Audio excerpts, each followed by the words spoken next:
Welcome back, everyone. Akiko Fujita sat down earlier today with Special Presidential Coordinator for International Energy Affairs, Amos Hochstein, where they discussed Biden's latest trip to Saudi Arabia. Take a listen. So the intention behind the reserve release of 1 million barrels a day was because we met with the private sector in the United States, who have said that they will be adding additional investment in CapEx into their drilling profiles and platforms, and that they will increase production by about 800,000 to 1 million barrels a day. And that only will come on towards the end of the year. So this was really a stopgap measure. The United States government cannot be the supplier. We can't be an oil supplier. It's a reserve. And so we have to keep that. So the idea behind it is that we've seen the record profits that oil companies are making, that they will invest in it. So look, I know that experts are saying oil price will go up, but I'll remind you something. About a month ago, the same experts said that we were going to reach $180 this summer of oil prices. They said by the end of July. JP Morgan said we're going to $350. And we saw a lot of reports saying now when we reach $5 a gallon, what did they say? They said we're going to $6, $7, $8. Instead, we've gone the other direction. So I would caution a little bit. There's a little bit of hysteria at the moment in the analysis of oil markets. So we're focused on trying to bring the price down. We think we can continue to maintain a lower price. Can't guarantee that. There are all kinds of external factors on that. And we think that the company should consider additional investments into additional production. Just to confirm, though, I mean, it sounds like you're saying the SPR release was done in conjunction with conversations with the private sector. Have you received assurances from the private sector that they will, in fact, expand drilling come year end?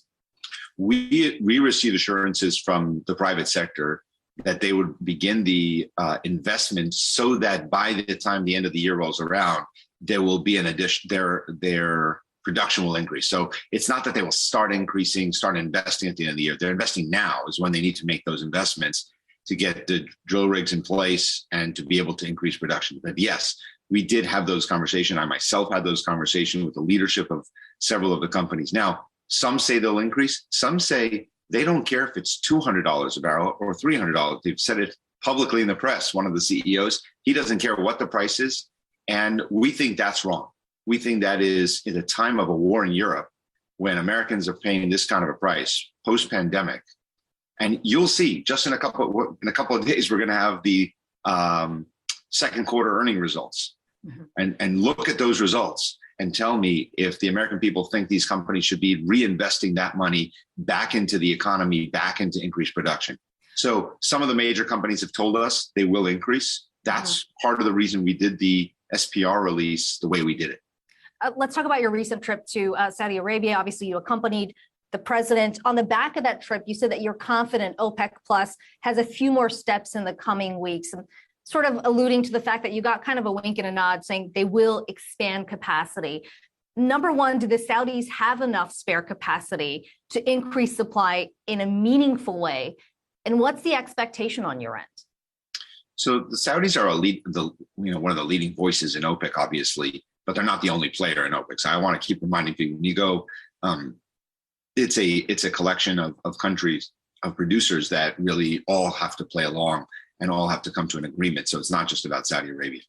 I'll be very careful. I'm not referring to Saudi's capacity. Their capacity to produce is their number. They've been talking publicly. The Crown Prince has talked publicly about the fact that they're going to expand their capacity to 13 million over the next several years. But in the meantime, I think they do have room to grow their production before they reach their max capacity. That's true for other countries in not many, but a couple of other countries in OPEC.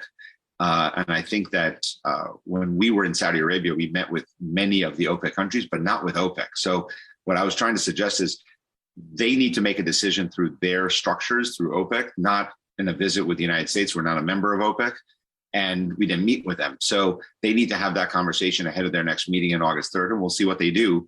I think that if you look at the joint communique that we released with Saudi Arabia, we agreed on the structure, on the concept that the market needs to have additional oil barrels in order to make sure that global economic growth can continue. That's the levels we want to see. If oil prices come down a lot further, obviously that will change whether that means we need more or they should hold back.